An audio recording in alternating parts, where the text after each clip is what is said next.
এক ব্যক্তি প্রধানমন্ত্রীর দায়িত্ব পালন করতে পারবেন সর্বোচ্চ 10 বছর। বিএনপি সহ সব দলের ঐক্যমত্য, মতভেদ কাটেনি রাষ্ট্রের মূলনীতি নিয়ে। 10 বছরের বেশি কোনো ব্যক্তি প্রধানমন্ত্রী থাকতে পারবেন না, এই বিষয়ে আমরা একমত। আল্লাহর উপরে বিশ্বাস এবং আস্থা, বিসমিল্লাহির রহিম, এগুলো আমাদের সংবিধানে থাকে। সংবিধানের মূলনীতিতে কারোর মনে হয় নাগরিক অধিকার, ধর্মীয় অধিকার খর্ব হচ্ছে, তাহলে নাগরিক অধিকারের জন্য ধর্মীয় স্বাধীনতার কথাও যুক্ত করা যায়। এবার সাবেক সিইসি কাজী হাবিবুল আউয়াল গ্রেফতার। সাংবিধানিক পদে থেকে প্রহসনের নির্বাচন আয়োজনের অভিযোগ তার বিরুদ্ধে। মব ভায়োলেন্স মানবতার শত্রু, তারেক রহমানের বিবৃতি। স্থানীয় নয়, আগে জাতীয় নির্বাচন, আবারও বললেন রিজভী আহমেদ। জলবায়ু পরিবর্তন মোকাবেলায় তরুণদের এগিয়ে আসার আহ্বান ডক্টর ইউনূসের। বিশ্ব পরিবেশ দিবসে 31 ব্যক্তি প্রতিষ্ঠানকে পুরস্কার প্রদান। পিলখানা হত্যাকাণ্ডে তৎকালীন গুরুত্বপূর্ণ কিছু রাজনৈতিক ব্যক্তির সংশ্লিষ্টতা পেয়েছে তদন্ত কমিশন। সশস্ত্র বাহিনী ও গোয়েন্দা ব্যর্থতার অভিযোগ। সময় মতো সামরিক ব্যবস্থা গ্রহণ করলে এই নৃশংস হত্যাকাণ্ড ও অন্যান্য অপরাধ প্রতিরোধ করা যেত।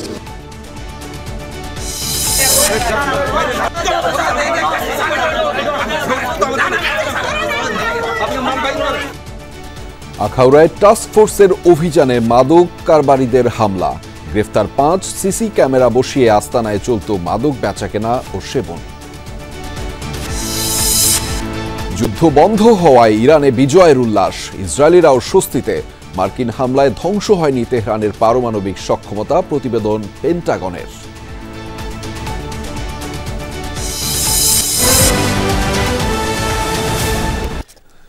এবার জানাচ্ছি বিস্তারিত। এক ব্যক্তি সর্বোচ্চ 10 বছর প্রধানমন্ত্রী পদে থাকতে পারবেন। জাতীয় ঐক্যমত্য কমিশনের এমন প্রস্তাবনায় সম্মতি জানিয়েছে বিএনপি। তবে নির্বাহী বিভাগের ক্ষমতা কমাতে রাজি নয় দলটি। তাই সাংবিধানিক প্রতিষ্ঠানের নিয়োগের জন্য আলাদা কমিটি প্রস্তাবের বিরোধিতা করেছে তারা। তবে সংবিধানের মূলনীতি নিয়ে কমিশনের প্রস্তাবে রাজি অধিকাংশ রাজনৈতিক দল। 2 দিনের বিরতি দিয়ে বুধবার সকাল 11টার দিকে আবারও শুরু হয় জাতীয় ঐক্যমত কমিশনের দ্বিতীয় দফার 6ষ্ঠ দিনের বৈঠক। শুরুতেই সংবিধানের মূলনীতিতে সাম্য, মানবিক মর্যাদা, সামাজিক সুবিচার, গণতন্ত্র এবং ধর্মীয় স্বাধীনতা ও সম্প্রীতি, এই 5 বিষয় যোগ করার প্রস্তাব দেয়া হয় ঐক্যমত কমিশনের পক্ষ থেকে। এর সাথে 72-এর সংবিধানের মূলনীতিতে ফিরে যাওয়ার কথা বলে বাম দলগুলো, আর বিপক্ষে অবস্থান নেয় ইসলামী দলগুলো। মুসলিম মেজরিটি দেশ বাংলাদেশ, সুতরাং এই দেশের জনগণের সেন্টিমেন্ট হচ্ছে আল্লাহর উপরে বিশ্বাস এবং আস্থা, বিসমিল্লাহির রহিম, এগুলো আমাদের সংবিধানে থাকবে। সে আলোকেই আজকে আমরা আমাদের মতটি সেটা দিয়েছি। যদি সংবিধানের মূলনীতিতে কারোর মনে হয় নাগরিক অধিকার, ধর্মীয় অধিকার খর্ব হচ্ছে, তাহলে নাগরিক অধিকারের জন্য ধর্মীয় স্বাধীনতার কথাও যুক্ত করা যায়, কোনো আপত্তি নেই, কিন্তু ওই 4 মূলনীতির সাথে যুক্ত করতে হবে। এদিন সাংবিধানিক প্রতিষ্ঠানগুলোর নিয়োগের জন্য এনসিসি গঠনের প্রস্তাব থেকে সরে এসে সাংবিধানিক ও সংবিধিবদ্ধ প্রতিষ্ঠানের নিয়োগ কমিটি নামে নতুন প্রস্তাব দেয় ঐক্যমত কমিশন। বিষয়টি নিয়ে আলোচনায় আবারও উঠে আসে প্রধানমন্ত্রীর মেয়াদ প্রসঙ্গ জানিয়ে ঐক্যমত কমিশনের প্রস্তাবনার সাথে একমত পোষণ করে বিএনপি। 10 বছরের বেশি কোনো ব্যক্তি প্রধানমন্ত্রী থাকতে পারবেন না, এই বিষয়ে আমরা একমত। তবে এই জাতীয় সংস্থাগুলো, এনসিসি বা সাংবিধানিক নিয়োগ কমিটি, এই জাতীয় সংস্থাগুলো যদি দিয়ে নির্বাহী বিভাগের সমস্ত কর্মকাণ্ডকে সমস্ত জায়গায় ইন্টারফেয়ার করার যেখানে সম্ভাবনা থাকে, এগুলো করা হয়, তাহলে আমরা সেই প্রস্তাবটা গ্রহণ করতে পারবো না।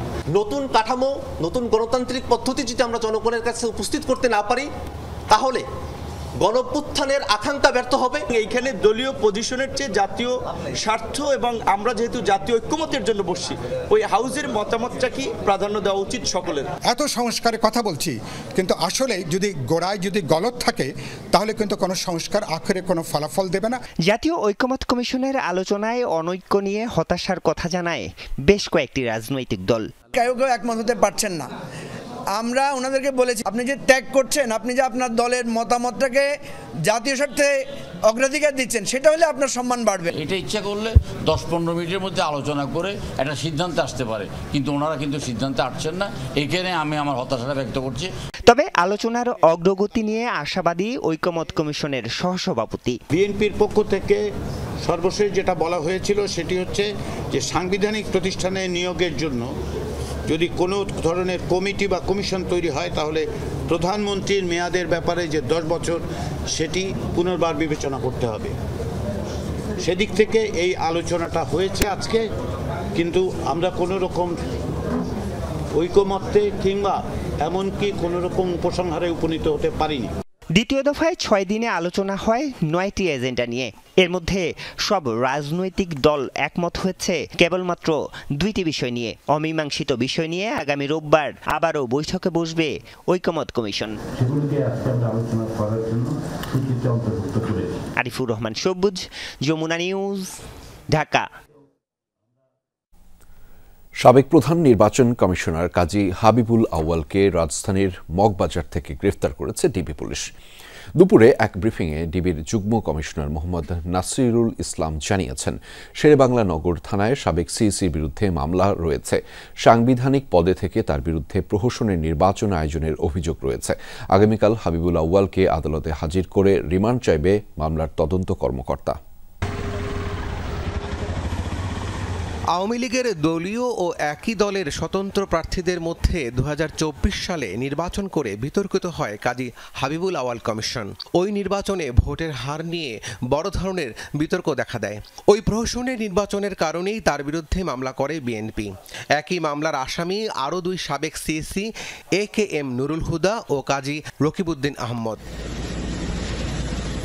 ছাত্র জনতার গণ অভ্যুত্থানে শেখ হাসিনার সরকারের পতনের পর হাবিবুল আউয়াল সহ পুরো নির্বাচন কমিশন পদত্যাগ করে। তারপর থেকেই লোকচক্ষুর অন্তরালে ছিলেন হাবিবুল আউয়াল। রবিবার রাতে সাবেক সিইসি নুরুল হুদাকে গ্রেফতারের পর হাবিবুল আউয়াল গ্রেফতার হয়েছে এমন গুঞ্জন ওঠে। বুধবার তাকে রাজধানীর মগবাজার থেকে গ্রেফতার করে ডিবি পুলিশ। আমাদের কাছে গোপন তথ্য ছিল, গোপন তথ্যের ভিত্তিতে তার অবস্থান আমরা জানতে পারি যে মগবাজারে আছে। তৎপ্রেক্ষিতে আমরা সেখানে নজরদারি রাখি। তিনি আত্মগোপনে ছিলেন। আত্মগোপনে থাকা অবস্থায় আমরা তার তথ্যপাত্রের ভিত্তিতে অবস্থান নিশ্চিত করে গ্রেফতার করতে সক্ষম হয়েছি। ডিবির এই যুগ্ম কমিশনার জানান, তার বিরুদ্ধে প্রহসনের নির্বাচন, দামি ভোটের আয়োজন সহ সাংবিধানিক পদে থেকে সংবিধান লঙ্ঘনের অভিযোগ আছে। শুধুমাত্র আওয়ামী লীগ এবং আওয়ামী লীগ সমর্থিত যে দামি ক্যান্ডিডেট এবং জাতীয় পার্টি এদের দিয়ে নির্বাচন করা, এমনকি নির্বাচনের দিনে ভোটের পরিসংখ্যান নিয়ে দ্বিচারিতা করা, অর্থাৎ ভোটের পরিসংখ্যানগত যে বিশ্লেষণ সেটাই পরবর্তীতে মিথ্যা বানোয়ার তথ্য দেওয়া। মামলার আসামি সাবেক সিইসি কাজী রকিবউদ্দিন আহমদ সহ বিতর্কিত নির্বাচন আয়োজনের সাথে জড়িত সকল আসামিকে গ্রেফতার করা হবে বলেও জানায় ডিবি পুলিশ। যাদের নাম এসেছে তাদের সকলের ব্যাপারেই আমাদের গোয়েন্দা তৎপরতা আছে। রাব্বি সিদ্দিকী, যমুনা নিউজ, ঢাকা। মব ভায়োলেন্সের নামে হিংস্র উন্মাদনা মানবতার শত্রু হয়ে দাঁড়িয়েছে। নির্যাতিতর সমর্থনে জাতিসংঘ ঘোষিত আন্তর্জাতিক দিবসের বিবৃতিতে একথা বলেছেন বিএনপির ভারপ্রাপ্ত চেয়ারম্যান তারেক রহমান। দিবসটি উপলক্ষে আলাদা বিবৃতিতে রাষ্ট্রীয় নির্যাতনের শিকার ব্যক্তিদের পর্যাপ্ত ক্ষতিপূরণ সহ পুনর্বাসনের দাবি জানিয়েছেন বিএনপি মহাসচিব। স্বৈরাচারের দোষর তকমায় সারা দেশের নানা জায়গায় মব ভায়োলেন্সের নামে হেনস্থার ঘটনা ঘটছে অহরহ, যা ঠেকাতে সরকারের পক্ষ থেকে বরাবরই প্রতিকারমূলক ব্যবস্থা নেয়ার কথা বলা হলেও কার্যত পুরোপুরি থামছে না সংঘবদ্ধ এই সামাজিক সন্ত্রাস। নির্যাতিতদের সমর্থনে জাতিসংঘ ঘোষিত আন্তর্জাতিক দিবস উপলক্ষে বিবৃতিতে এ নিয়ে প্রতিবাদে সরব হন বিএনপির ভারপ্রাপ্ত চেয়ারম্যান তারেক রহমান। বলেন, মব ভায়োলেন্স গণতান্ত্রিক সংস্কৃতি গড়ে তোলার পরিবেশকে বিপন্ন করছে, পাশাপাশি গণতন্ত্রকামীদের উপর বাংলাদেশ সহ সারা বিশ্বের স্বৈর শাসকদের নিপীড়নের কথাও উল্লেখ করেন তিনি। আলাদা বিবৃতিতে বিএনপি মহাসচিব গণতন্ত্রকামী জনগণকে সকল নির্যাতনের বিরুদ্ধে প্রতিরোধ গড়ে তোলার আহ্বান জানান। এদিকে জাতীয় প্রেস ক্লাবে এক অনুষ্ঠানে বিএনপি চেয়ারপারসনের উপদেষ্টা জয়নুল আবদিন ফারুক বলেন, দেশে চলমান মব সন্ত্রাস শুরু হয় শেখ হাসিনার আমলে। তখন সচেতন মানুষ নীরব থাকায় এই অপরাধ বেড়েছে। আমি ওই সুশীল সমাজকে বলতে চাই, সেদিন আব্রারকে খুঁচিয়ে খুঁচিয়ে যখন হত্যা করা হলো, এই কথাগুলো যারা বলেন নাই যারা এখন বলেন তাদেরকে আমি সম্মানের সহিত বলি, এই কণ্ঠ যেন আপনাদের বরাবরই থাকে, অতীতের ন্যায় যেন আর ব্যবহার না করেন। নয়াপল্টনে আরেক অনুষ্ঠানে বিএনপির সিনিয়র যুগ্ম মহাসচিব রুহুল কবির রিজভী বলেন, স্থানীয় নয়, জনগণ আগে সংসদ নির্বাচনে ভোট দিতে চায়। নির্বাচিত জাতীয় সরকার, সেই সরকারের অধীনে প্রতিটি নির্বাচন যদি হয় সেখানে ক্রেডিবিলিটি বাড়বে এবং জনগণ দেখবে যে সরকার তো হয় নির্বাচিত সরকার, তো সেই সরকারের অধীনে নির্বাচনগুলো সুষ্ঠু হচ্ছে কিনা। এর আগে জুলাই অভ্যুত্থানে আহতদের মাঝে আবারও আর্থিক সহযোগিতা তুলে দেন রিজভী আহমেদ। আরিফিন শাকিল, যমুনা নিউজ, ঢাকা। যে জাতি পরিবর্তনের জন্য রক্ত দিয়েছে তারা সুষ্ঠু নির্বাচনের জন্য রক্ত দিতে দ্বিধা করবে না বলে মন্তব্য করেছেন জামাত ইসলামের আমির ডাক্তার শফিকুর রহমান। বুধবার সন্ধ্যায় রাজধানীর কাফরুল এলাকায় এক নির্বাচনী পথসভায় একথা বলেছেন জামাতের আমির। এ সময় তিনি বলেন, ক্ষমতায় গেলে জামাতের প্রতিনিধিরা পোশাক নয় বরং জনগণের সেবক হয়ে কাজ করবে। জামায়াতের নেতাকর্মীরা অন্যায় করলে তাদের ধরিয়ে দেওয়ার আহ্বান জানিয়েছেন জামায়াতের আমির। বলেন, সমালোচনা থেকে শিক্ষা নিতে চায় জামায়াত ইসলামী।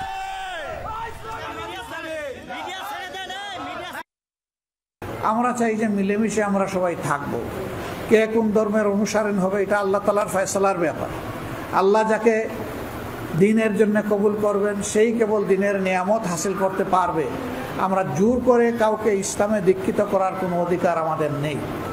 বরঞ্চ যে ধর্মেরই হোক, এদেশের নাগরিক হিসাবে আমরা তার প্রতি শ্রদ্ধাশীল। সে আমার মা হোক অথবা আমার ভাই হোক, সকলের ক্ষেত্রে আমাদের একই দৃষ্টিভঙ্গি।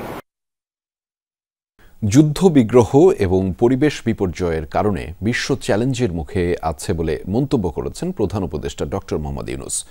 সকালে রাজধানীর চীন মৈত্রী সম্মেলন কেন্দ্রে বিশ্ব পরিবেশ দিবস ও বৃক্ষমেলার উদ্বোধনী অনুষ্ঠানে তিনি বলেন, পরিবেশের দায়িত্ব সরকারের উপর তুলে দিয়ে জনগণ নির্ভর থাকতে পারে না। জলবায়ু পরিবর্তনের মোকাবেলায় তরুণদের এগিয়ে আসার আহ্বানও জানিয়েছেন তিনি। নগরায়ন শিল্পায়নের কারণে পরিবেশের বিপর্যয় হচ্ছে জলবায়ু পরিবর্তন। একই সাথে বেড়েছে প্লাস্টিকের ব্যবহার, এতে হুমকির মুখে পরিবেশ প্রতিবেশ। প্লাস্টিকের ব্যবহার পৃথিবীতে 3 ধরনের সংকটকে বাড়িয়ে দিয়েছে: জলবায়ুগত সংকট, প্রকৃতিগত সংকট, জীববৈচিত্র্যের ক্ষতি। এমন বাস্তবতায় বিশ্ব পরিবেশ দিবসের অনুষ্ঠানে অংশ নেন প্রধান উপদেষ্টা ডক্টর মোহাম্মদ ইউনূস। বলেন, প্রকৃতির সাথে তাল না মিলিয়ে মানুষ উল্টো দিকে চলছে। যে চ্যালেঞ্জটা আমরা এখনো অনেকে উপলব্ধি করতে পারছি না, সেটা হলো প্রকৃতির বিধ্বংসী রূপ। এটা প্রকৃতির দোষ না, এটা আমাদের দোষ। আমরা মানুষ যারা এখানে বসবাস করি, প্রকৃতির সঙ্গে তাল মিলিয়ে চলার কথা, সেটা তাল মিলিয়ে না চলে উল্টো দিকে চলে। প্লাস্টিক ও পলিথিনের ভয়াবহতা তুলে ধরেন ডক্টর মোহাম্মদ ইউনূস। বলেন, প্লাস্টিক পরিবেশের জন্য বিষ। জীবন বাঁচাতে হলে পরিবেশ বাঁচাতে হবে। প্লাস্টিক ব্যবস্থাপনা ঠিকঠাক না থাকায় পৃথিবীর জলাশয়গুলো পলিথিন আর প্লাস্টিকে ছেয়ে গেছে। জীববৈচিত্র্য ধ্বংসের মুখে পড়ছে। প্লাস্টিক পরিবেশের বিষ। এটা পৃথিবীর সকল প্রাণীর জন্য বিষ, শুধু মানুষের জন্য না। পলিথিন বেশি দিন আগের জিনিস না, মাত্র সেদিনের জিনিস। পলিথিন ছাড়া পৃথিবী অচল, এই কথা বলার কোনো সাধ্য নেই। লক্ষ লক্ষ বছর ধরে পৃথিবী চলেছে। পরিবেশ রক্ষার দায়িত্ব কেবল সরকারের নয় উল্লেখ করে তরুণ প্রজন্মকে সচেতন হওয়ার আহ্বান জানান অন্তর্বর্তী সরকার প্রধান। আমি এদেশের তরুণ সমাজের প্রতি আহ্বান জানাই, জলবায়ু সংকট মোকাবেলায় এবং পরিবেশ দূষণ রোধে তোমরা তোমাদের কার্যকর ভূমিকা অবশ্যই রাখবে। অনুষ্ঠানে জাতীয় পরিবেশ, বৃক্ষরোপণ ও বন্যপ্রাণী সংরক্ষণ পদক হিসেবে 31 ব্যক্তি ও প্রতিষ্ঠানকে পুরস্কার তুলে দেওয়া হয়। লামিয়া তিথি, যমুনা নিউজ, ঢাকা। পিলখানা হত্যাকাণ্ডে তৎকালীন কিছু রাজনৈতিক গুরুত্বপূর্ণ ব্যক্তির সংশ্লিষ্টতা পেয়েছে জাতীয় স্বাধীন তদন্ত কমিশন। এছাড়া শেখ হাসিনা সহ ১৪ জনকে সাক্ষ্য প্রদানের জন্য আহ্বান করে বিজ্ঞপ্তি প্রকাশ করা হয়েছে। কমিশন জানিয়েছে এরই মধ্যে আওয়ামী লীগ নেতা মির্জা আজম ও জাহাঙ্গীর কবির নানকের লিখিত জবানবন্দি ইমেইলে নেওয়া হয়েছে। কমিশন মনে করে সময় মতো সামরিক ব্যবস্থা গ্রহণ করলে এই নৃশংস হত্যাকাণ্ড ও অন্যান্য অপরাধ প্রতিরোধ করা যেত। ২০০৯ সাল ২৫ ফেব্রুয়ারি সকালে কলঙ্কজনক ঘটনার সাক্ষী হয় দেশের মানুষ। বিদ্রোহের নামে হত্যা করা হয় ৫৭ জন সামরিক কর্মকর্তাকে, যা দেশের ইতিহাসের জঘন্যতম হত্যাকাণ্ড হিসেবে বিবেচিত। ২০২৪-এর ৫ আগস্ট শেখ হাসিনা সরকারের পতনের পর ডিসেম্বরে গঠিত হয় জাতীয় স্বাধীন তদন্ত কমিশন। উদ্দেশ্য পিলখানা হত্যাকাণ্ডের নির্মোহ তদন্ত। গঠনের ১১৪ দিনের মাথায় রাজধানীর সায়েন্স ল্যাবরেটরিতে তৃতীয় সংবাদ সম্মেলনে তদন্তের অগ্রগতি তুলে ধরা হয়। কমিশন বলছে ঘটনার সময় আইনশৃঙ্খলা বাহিনীর নিষ্ক্রিয়তা ও গোয়েন্দা সংস্থাগুলোর ব্যর্থতায় ভয়াবহ রূপ নেয় পিলখানা হত্যাকাণ্ড। কমিশনের প্রধান জানান, এই হত্যাকাণ্ডে তৎকালীন গুরুত্বপূর্ণ রাজনৈতিক কিছু ব্যক্তির সংশ্লিষ্টতা রয়েছে। এই হত্যাকাণ্ড দীর্ঘমেয়াদী ষড়যন্ত্রের ফল উল্লেখ করে বলেন, তৎকালীন সশস্ত্র বাহিনী ও গোয়েন্দা সংস্থাগুলো দায়িত্ব পালনে চরম ব্যর্থতার পরিচয় দিয়েছে। হয়েছে আলামত ধ্বংসের চেষ্টাও। অভিযোগ আছে গণমাধ্যমের পক্ষপাত দুষ্টতার। প্রাপ্ত তথ্য উপাত্ত থেকে তৎকালীন রাজনৈতিক নেতৃবৃন্দের নানা মাত্রায় সংশ্লিষ্টতার যথেষ্ট তথ্য প্রমাণ পাওয়া গেছে। ২৫-২৬ ফেব্রুয়ারি ২০০৯-এ পিলখানায় সংঘটিত এই হত্যাকাণ্ডটি একটি দীর্ঘমেয়াদী ষড়যন্ত্রের ফল হিসেবে কমিশনের কাছে প্রতীয়মান হয়েছে। রাজনৈতিকভাবে সমস্যা সমাধানের নামে অযথা কালক্ষেপণ করায় এবং সশস্ত্র বাহিনী এবং অন্যান্য আইনশৃঙ্খলা বাহিনীর নিষ্ক্রিয় থাকার কারণে বিদ্রোহীরা নির্বিঘ্নে হত্যাকাণ্ড অন্যান্য অপরাধ সংগঠন করতে সমর্থ হয়েছে। কমিশন মনে করে যে সময় মতো সামরিক ব্যবস্থা গ্রহণ করলে এই নৃশংস হত্যাকাণ্ড ও অন্যান্য অপরাধ প্রতিরোধ করা যেত। এরই মধ্যে শেখ হাসিনা, ফজলে নূর তাপস, শেখ সেলিম, তারিক আহমেদ সিদ্দিক সহ ১৪ জনকে সাক্ষ্য প্রদানের জন্য আহ্বান জানিয়ে বিশেষ বিজ্ঞপ্তি প্রকাশ করেছে কমিশন। ইমেইলের মাধ্যমে জবানবন্দি দিয়েছেন আওয়ামী লীগ নেতা মির্জা আজম ও জাহাঙ্গীর কবির নানক। এখনও ৫০ জনের সাক্ষ্য গ্রহণ এবং কিছু বিদেশি ও সংস্থার কাছ থেকে তথ্য সংগ্রহ বাকি থাকায় আগামী ৩০ সেপ্টেম্বর পর্যন্ত চূড়ান্ত তদন্ত প্রতিবেদন দাখিলের সময় বৃদ্ধির অনুরোধ করা হয়েছে। ৫০-এর অধিক ব্যক্তির সাক্ষ্য গ্রহণ এখনো বাকি আছে। এছাড়া কিছু সংখ্যক ব্যক্তির পুনঃসাক্ষ্য গ্রহণেরও প্রয়োজন হবে। কিছু বিদেশি দূতাবাসের ও সংস্থার সাথে যোগাযোগ করে তথ্য সংগ্রহের চেষ্টা করা হচ্ছে, যার জন্য কিছু সময় প্রয়োজন। এসব বাস্তবতা বিবেচনায় নিয়ে চূড়ান্ত প্রতিবেদন দাখিলের মেয়াদ ৩০ সেপ্টেম্বর ২০২৫ পর্যন্ত বৃদ্ধির জন্য অনুরোধ করা হয়েছে। কমিশন প্রধান দাবি করছেন, হত্যাকাণ্ড সংঘটিত হওয়ার পরে ঘটনার কারণ ভিন্ন খাতে প্রবাহিত করার জন্য অপারেশন ডালভাত নিয়ে অসন্তোষ ও জঙ্গি সংশ্লিষ্টতা সহ নানা মিথ্যা তথ্য প্রচার করা হয়েছিল। ৩৩ জন ব্যক্তির দেশ ত্যাগের উপর নিষেধাজ্ঞা জারি করেছে। তানভীর সিদ্দিক টিপু, যমুনা নিউজ, ঢাকা। বাংলাদেশে নিযুক্ত জার্মান ফেডারেল প্রজাতন্ত্রের রাষ্ট্রদূত আখিম ট্রস্টার বুধবার প্রধান উপদেষ্টা ডক্টর মোহাম্মদ ইউনূসের সঙ্গে যমুনায় তার বাসভবনে বিদায়ী সাক্ষাৎ করেছেন। সাক্ষাৎকালে প্রধান উপদেষ্টা রাষ্ট্রদূত ট্রস্টারকে তার দায়িত্ব সফলভাবে শেষ করবার জন্য অভিনন্দন জানিয়েছেন। দুই দেশের সম্পর্ক উন্নয়নে তার অবদানের প্রশংসা করেন তিনি। বাংলাদেশের উন্নয়ন অংশীদার হিসেবে জার্মানির ভূমিকার কথাও স্মরণ করিয়ে দেন প্রধান উপদেষ্টা। রোহিঙ্গাদের জন্য মানবিক সহায়তা দেয়ায় জার্মানির প্রতি কৃতজ্ঞতা প্রকাশ করেন তিনি। এ সময় জার্মানির বিদায়ী রাষ্ট্রদূত বাংলাদেশের উন্নয়নে সরকারের ভূমিকার প্রশংসা করেন তিনি। অতীতে মেগা প্রকল্প বাস্তবায়নে অনেক অর্থের অপচয় করা হয়েছে। সেই অপ্রয়োজনীয় ব্যয়ের দায় টানতে হচ্ছে বর্তমান সরকারকে। অটোমোবাইল নিয়ে আয়োজিত এক সেমিনারে সব কথা বলেছেন বাণিজ্য উপদেষ্টা শেখ বশির উদ্দিন। সেমিনারে আলোচকরা বলেছেন, অটোমোবাইল খাতে কোনো সমন্বিত নীতিমালা নেই।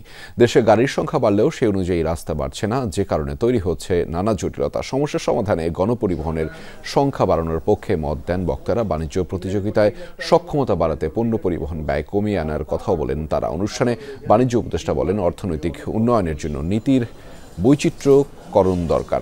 গাড়ি আমদানির ক্ষেত্রে পরিবেশের উপযোগিতা বিবেচনা নেওয়ার কথাও বলেন তিনি। আমরা এমন সব ফ্যালাসিমূলক বিনিয়োগ করেছি, সেটা কর্ণফুলীর টানেল হোক, এমন উচ্চ মূল্যের বিনিয়োগ করেছি, যে পরিমাণ অর্থনৈতিক দায় তৈরি করেছি, যার বিনিময়ে আজকে আমাদের জাতীয় ব্যয় সর্ববৃহৎ ব্যয় হচ্ছে আমাদের দায় পরিশোধের জন্য, স্থানীয় এবং আন্তর্জাতিক দায় পরিশোধ। অসঙ্গতি নিরসন ও জবাবদিহিতা নিশ্চিতে এনবিআরে সংস্কার হয়েছে বলে জানিয়েছেন অর্থ উপদেষ্টা ডক্টর সালেহউদ্দিন আহমেদ। এনবিআর কর্মকর্তাদের আন্দোলনে ব্যবসায়ীদের স্বার্থ থাকতে পারে বলেও মন্তব্য করেছেন তিনি। জানিয়েছেন রাজস্ব বোর্ডের কর্মকর্তাদের আলোচনায় অংশ নেওয়ার আহ্বান জানানো হয়েছে। সরকারি ক্রয় সংক্রান্ত উপদেষ্টা কমিটির সভা শেষে তিনি বলেন, ব্যবসায়ীদের আস্থা বাড়াতে সরকার কাজ করে যাচ্ছে। কয়েকদিন ধরেই এনবিআর কার্যালয়ে চলছে কলম বিরতি কর্মসূচি। এনবিআর বিভক্ত ও পদ পদবি নিয়ে তৈরি হয়েছে এই জটিলতা। সকালে সচিবালয়ে সরকারি ক্রয় সংক্রান্ত উপদেষ্টা কমিটির সভা শেষে সাংবাদিকদের সাথে কথা বলেন অর্থ উপদেষ্টা ডক্টর সালেহউদ্দিন আহমেদ। এনবিআর কর্মকর্তাদের আন্দোলন নিয়ে সাংবাদিকদের প্রশ্নের জবাব দেন। আমি ওদেরকে অফার করি, তোমরা আসো, ওরা যেটা করছে অ্যাবসেনশন, এটা কিন্তু ঠিক সরকারি কর্মচারী, বিশেষ করে এনবিআর একটা খুব ইম্পর্টেন্ট জিনিস। এনবিআর কর্মকর্তাদের চলমান আন্দোলনকে অযৌক্তিক উল্লেখ করে উপদেষ্টা বলেন, এতে ব্যবসায়ীদের ইন্ধন থাকতে পারে। তিনি বলেন, এনবিআর সংস্কার করা হয়েছে দেশের ভালোর জন্যই। এনবিআর কর্মকর্তাদের চলমান আন্দোলনকে অযৌক্তিক উল্লেখ করে উপদেষ্টা বলেন, এতে ব্যবসায়ীদের ইন্ধন থাকতে পারে। তিনি বলেন, এনবিআর সংস্কার করা হয়েছে দেশের ভালোর জন্যই। এনবিআর একটা স্বতন্ত্র একটা ডিভিশন হবে, এটা স্ট্যাটাসটা বাড়বে, ওদের ক্যারিয়ারটা আরো প্রসপেক্ট হবে, প্রমোশন এক্সপেক্ট আরো বেটার হবে। এইখানে বেশিরভাগ আগের সরকারের সময় কিছু সংখ্যক ব্যবসায়ী তারাই কিন্তু বেনিফিট, ভালো যারা লেভেল প্লেইং ফিল্ড তারা কিন্তু ওদের ধারে কাছে যেতে পারতো না। অতএব তাদের ব্যাপার হতো এটা। আমি একটা অনুমান করে বলছি যে এখানে কিছু স্বার্থ আছে, না হলে হঠাৎ করে ওরা ওদের ক্যারিয়ার টেরিয়ার নিয়ে এত চটে গেল, অন্য যদি কিছু ইসে না থাকে, এটা হলো আমার অনুমান, এটা ব্যবসায়ীদের আমি দোষ দিচ্ছি না। অর্থ উপদেষ্টা বলেন, আইএমএফ দেশে রাজনৈতিক অস্থিতিশীলতার কথা বলেছিল, তবে নির্বাচনের সময় ঘোষণার পর সেই আশঙ্কা কেটে গেছে। মোটামুটি কিন্তু বাংলাদেশের যে বাইরে থেকে যে আমাদের যে সংস্কারের যে কার্যক্রমের প্রোগ্রেস, তারপরে যে আমরা যেটা অর্থনৈতিক খাতে যেটা করেছি সেটা সন্তুষ্ট বলে এখন কোনো এজেন্সি কিন্তু বাকি নাই। ফরেন বিনিয়োগটা এখনও স্লো আছে, বাট এখন যেহেতু ওই যে ওটা লক্ষ্য করছে যে ফরেন এক্সচেঞ্জ মার্কেট স্টেবল, এখন তো আবার ফরেন রিজার্ভের একটু বেড়ে গেছে যেহেতু আমাদের বাইরের সাপোর্ট আসছে। অর্থাৎ মোটামুটি যদি আমাদের রেগুলেটরিটা জিনিসটা ঠিক থাকে, দেশে অ্যাটমসফিয়ারটা ঠিক থাকে, ডেফিনেটলি বিনিয়োগ বাড়বে। ডক্টর সালেহউদ্দিন বলেন, দেশে চাল ও গমের মজুদ সন্তোষজনক। খাদ্য সংকট মোকাবেলায় সরকার সজাগ আছে বলেও জানান তিনি। এই হরমুজের সে কোনো এফেক্ট করে নাই। তানভীর মৌসুম, যমুনা নিউজ, ঢাকা। আদালত অবমাননা মামলায় শেখ হাসিনার পক্ষে নিজেদেরই নিয়োজিত আইনজীবী আমিনুল গনি টিটুকে সরিয়ে দিয়েছেন আন্তর্জাতিক অপরাধ ট্রাইব্যুনাল। নিয়োগের পর তার একটি ফেসবুক পোস্ট ঘিরে বিতর্ক সৃষ্টি হয়। বিচারের স্বচ্ছতার স্বার্থে তাকে সরিয়ে দেওয়া হয়। তার পরিবর্তে শেখ হাসিনার পক্ষে নতুন করে আইনজীবী আমির হোসেনকে নিয়োগ দিয়েছে ট্রাইব্যুনাল। পরে আদালত অবমাননার মামলাটির পরবর্তী শুনানি 2 জুলাই নির্ধারণ করেন বিশেষ ট্রাইব্যুনাল। আমি 5 আগস্ট 2024 সকালবেলা, তখনও গভর্নমেন্টের পতন হয়নি, তখন আমি আমার এই পোস্টগুলো আমি দিয়েছি। তো সেদিক বিবেচনা করলে, সব কিছু বিবেচনা করলে আমার প্রত্যাহার করা ছাড়া আর কোনো বিকল্প ছিল না। ট্রাইব্যুনালে তার এই মৌখিক আবেদন মঞ্জুর করে এই মামলায় স্টেট ডিফেন্স থেকে তাকে প্রত্যাহার করিয়ে অ্যাডভোকেট জনাব আমির হোসেনকে এই মামলায় নতুন করে স্টেট ডিফেন্স হিসেবে এঙ্গেজ করেছে। দর্শক, রাতের বাংলাদেশের সময় হলো আরও একটা বিরতির। ফিরছি একটু পরেই আমাদের সাথে। গত 24 ঘণ্টায় সারা দেশে ডেঙ্গু আক্রান্ত হয়ে আরও 2 জনের মৃত্যু হয়েছে। একই সময়ে মোট ডেঙ্গু আক্রান্ত হয়েছে আরও 326 জন। স্বাস্থ্য অধিদপ্তরের এক বিবৃতিতে জানানো হয়েছে, সব তথ্য মৃত 2 জনের একজন ঢাকা দক্ষিণ সিটি কর্পোরেশন এলাকার এবং আরেকজন রাজশাহীর। চলতি বছরে এ যাবৎ ডেঙ্গুতে মারা গেছেন 36 জন। 24 ঘণ্টায় 319 জন ডেঙ্গু রোগী হাসপাতাল থেকে ছাড়পত্র পেয়েছেন। চলতি বছরে এ যাবৎ মোট 7,749 রোগী হাসপাতাল থেকে ছাড়পত্র পেয়েছেন। চলতি বছরের 25 জুন পর্যন্ত মোট ডেঙ্গু আক্রান্ত হয়েছে 8,870 জন। এর মধ্যে 58.77% পুরুষ এবং 41.3% নারী রয়েছেন। বাড়ির চারপাশে সিসি ক্যামেরা লাগিয়ে নিরাপদে মাদকের কারবার চালানো পরিবারে অভিযানে গিয়ে হামলার শিকার হয়েছে টাস্কফোর্স টিম। এ সময় আহত হয়েছে 2 জন গণমাধ্যম কর্মীও। অভিযানে গ্রেফতার করা হয়েছে 5 জনকে। জব্দ করা হয়েছে ইয়াবা, মোবাইল ফোন, নগদ অর্থ। মাদক ব্যবসা বন্ধে এমন অভিযান অব্যাহত থাকবে বলে জানিয়েছে টাস্কফোর্স। আখাউড়ার সেনারবাদী সীমান্ত এলাকা। বুধবার বিকেলে মাদক কারবারি কালু মিয়ার বাড়িতে অভিযান চালায় টাস্ক ফোর্স। এ সময় হামলার শিকার হন সদস্যরা। বাড়ির চারপাশে ক্লোজ সার্কিট ক্যামেরা বসিয়ে দীর্ঘদিন ধরেই চলছিল মাদক কেনাবেচা ও সেবন। নজরদারি চলত আইনশৃঙ্খলা বাহিনীর ওপর। এরই প্রেক্ষিতে টাস্ক ফোর্স অভিযানে গেলে হামলা চালায় কালুর পরিবারের লোকজন। আহত হন 2 গণমাধ্যম কর্মী। কালু এবং তারা মোট 3 ভাই তারা এখানে মাদক বিক্রি করে এবং বিভিন্ন জায়গায় তারা সিসি ক্যামেরা রেখে এই এলাকার পুরো পরিস্থিতি তারা সার্বক্ষণিক মনিটরিং করে এবং এর ভিত্তিতে আমাদের বিজিবি সহ আমরা টাস্ক ফোর্সের অভিযান পরিচালনা করি। এখানকার যারা মহিলা এবং পুরুষ ছিলেন মাদকের সাথে জড়িত, তারা আমাদেরকে বাধা দেওয়ার চেষ্টা করেছে। তাদের বাধা অতিক্রম করে আমরা আমাদের এই মাদক অভিযান কার্যক্রম করেছি। পরে পরিস্থিতি নিয়ন্ত্রণে আনে টাস্ক ফোর্স টিম। এ সময় পালিয়ে যায় কালু মিয়া। তবে গ্রেফতার করা হয় তার স্ত্রী ও ভাইসহ পরিবারের 5 সদস্যকে। উদ্ধার করা হয় ইয়াবাসহ বিভিন্ন ধরনের মাদকদ্রব্য। জব্দ হয় অর্ধশত মোবাইল ফোন সহ নগদ টাকাও। শীর্ষ মাদক ব্যবসায়ী কালু মিয়ার বাড়িতে টাস্ক ফোর্স অভিযান করি। অভিযানে আমরা 3 জন মহিলা আসামি এবং 3 জন পুরুষ আসামি আটক করতে সক্ষম হই। সম্প্রতি উপজেলা প্রশাসনের আইনশৃঙ্খলা বিষয়ক বৈঠকে বাড়িতে সিসি ক্যামেরা লাগিয়ে মাদক ব্যবসার বিষয়টি সবার নজরে আনেন বিজিবি সদস্যরা। মাদক চোরা কারবারি বন্ধে এমন অভিযান অব্যাহত থাকবে বলে জানিয়েছে task force. Humayun Rashid, Jamuna News. Madaripur জেলা জাতীয় নাগরিক পার্টির সদস্য সচিবকে পিটিয়ে ও কুপিয়ে আহত করেছে দুর্বৃত্তরা। বিকেলে পৌর শহরের বাদামতলা এলাকায় একটি কমিউনিটি সেন্টারে এই ঘটনা ঘটে। প্রত্যক্ষদর্শীরা জানিয়েছে এনসিপির কর্মী সম্মেলনের আয়োজন ছিল সেখানে। অনুষ্ঠান শুরুর আগে কয়েকজন দুর্বৃত্ত অতর্কিত হামলা চালায় মাসুম বিল্লার উপর। হাতুড়ি দিয়ে পিটিয়ে ও কুপিয়ে জখম করা হয় তাকে। আহত মাসুমকে ঢাকা মেডিকেল কলেজে ভর্তি করা হয়েছে। ঘটনাটি খতিয়ে দেখছে পুলিশ। এটা সুস্থ একটা তদন্ত করে সুস্থ বিচার চাই। আর যারা হামলা করছে এরা তো হচ্ছে আমাদের সহযোদ্ধা না। কি কারণে হামলা সেটা এই মুহূর্তে আমি বলতে পারছি না, তবে যারা যারা এই হামলার সাথে জড়িত আমরা তাদেরকে গ্রেপ্তারের জন্য অভিযান অলরেডি শুরু করেছি। জুলাই অভ্যুত্থানে একাধিক মামলার আসামি এসআই সুকান্ত দাসকে ছেড়ে দেয়ার প্রতিবাদে কেএমপি সদর দপ্তরের প্রধান ফটকে তালা দিয়ে বিক্ষোভ করেছে ছাত্র জনতা। দুপুর থেকে শুরু হওয়া বিক্ষোভ চলে রাত 8:30 পর্যন্ত। আন্দোলনকারীরা বলেন, গণঅভ্যুত্থানে এসআই সুকান্ত ছাত্রদের উপর ব্যাপক নির্যাতন চালিয়েছিল। তার বিরুদ্ধে 4টি মামলাও হয়েছে। গতকাল নগরীর ইস্টার্ন গেট থেকে স্থানীয় বিএনপি নেতাকর্মীরা সুকান্তকে আটকের পর পুলিশের কাছে হস্তান্তর করে। তবে তাকে গ্রেফতার না করে ছেড়ে দেয়া হয়। কেএমপি কমিশনারের পদত্যাগের 1 দফা দাবিতে বিক্ষোভে নামে ছাত্র জনতা। বিভাগীয় মামলায় জয়পুরহাটের আক্কেলপুর থানার ওসিকে 2 ধাপ র্যাঙ্ক কমিয়ে উপপরিদর্শক করা হয়েছে। দুপুরে বিষয়টি নিশ্চিত করেছেন জেলা পুলিশ সুপার মোহাম্মদ আব্দুল ওয়াহাব। 2018 সালে রংপুরে ডিবিতে থাকার সময় একটি হত্যা মামলায় তার বিরুদ্ধে ঘুষ নেয়ার অভিযোগে বিভাগীয় মামলা হয়। পরে সংশ্লিষ্ট কর্তৃপক্ষ শাস্তিমূলক ব্যবস্থা হিসেবে তাকে 3 বছরের জন্য পদানবতি দেয়। সেই চিঠি পুলিশ সুপারের কার্যালয়ে পৌঁছানোর পর মাসুদকে থানা থেকে প্রত্যাহার করে জেলা পুলিশের বিশেষ শাখায় সংযুক্ত করা হয়েছে। যুদ্ধবিরতির পরেও একে অপরের বিরুদ্ধে তা লঙ্ঘনের দাবি তুলেছে ইরান এবং ইসরায়েল। ইসরায়েলের আকাশ সীমা লঙ্ঘন করেছে বলে দাবি করেছে ইরান। অপরদিকে ইরানের ছোড়া ড্রোন ধ্বংসের দাবি করেছে আইডিএফ।